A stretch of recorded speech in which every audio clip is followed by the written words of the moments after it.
Vincent Arouette, au Mali, les terroristes sont à l'offensive. Ils ont fait près de 40 morts en l'espace de 24 heures. Ça va mal sur le plan sécuritaire et sur le plan politique, c'est pire.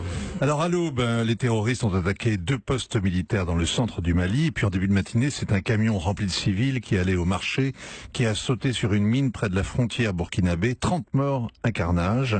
Et puis on apprend que 2 douaniers sont tombés au cours d'une fusillade dans l'ouest. Et ajouté à cette litanie, la mutinerie d'un peloton de gendarmerie. Et on mesure combien la situation s'est dégradée. L'État islamique gagne du terrain. Après les Arabes et les Touaregs au nord, c'est au tour des Peuls du centre de basculer dans la rébellion. Les djihadistes rallient les paysans abandonnés à leur sort. Ils liquident les caciques locaux. Ils rendent une justice sommaire. Ils enrôlent ceux qui vivaient de la contrebande et que la présence de l'armée dérange dans leur trafic. Et ils intimident tous les autres. Bref, ils sont de plus en plus comme des poissons dans l'eau. C'est le contraire pour les militaires. Les 12 000 casques bleus, les soldats maliens, maintenant ceux du G5 Sahel, servent de cible aux embuscades ou se bunkérisent.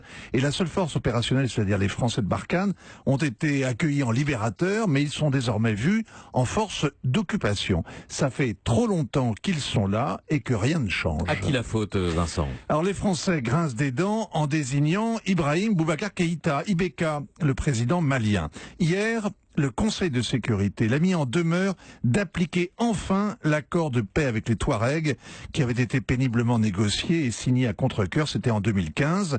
IBK l'a laissé pourrir sur pied, 3 ans de perdu, il n'y a pas eu de paix des braves et l'argent qui devait financer la reconstruction du nord du Mali a été détourné.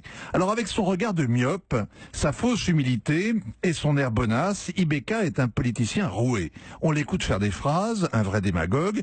Il sait bien que les électeurs du sud malien n'ont que mépris et rancune pour ceux du nord. Alors pourquoi donc les chagriner alors qu'il veut se faire réélire en juillet pour un nouveau mandat? C'est irresponsable. Et alors, même au milieu du Sahel, on peut dire « après moi le déluge ». Emmanuel Macron aurait tenté de le dissuader de se représenter. Oui, mais IBK ne s'appelle pas François Hollande. Il répond qu'il fera la volonté d'Allah. Il est parfait, IBK. Il nous tient en otage. Nous sommes piégés au Sahel, comme les Américains en Afghanistan. Impossible d'abandonner le terrain, de lâcher un allié qu'on tient à bout de bras et qui nous déteste, un régime qui est élu et corrompu. Élu et corrompu. On a gagné une guerre, mais on a perdu la paix, pendant que l'autre perdait son temps. Europe 1.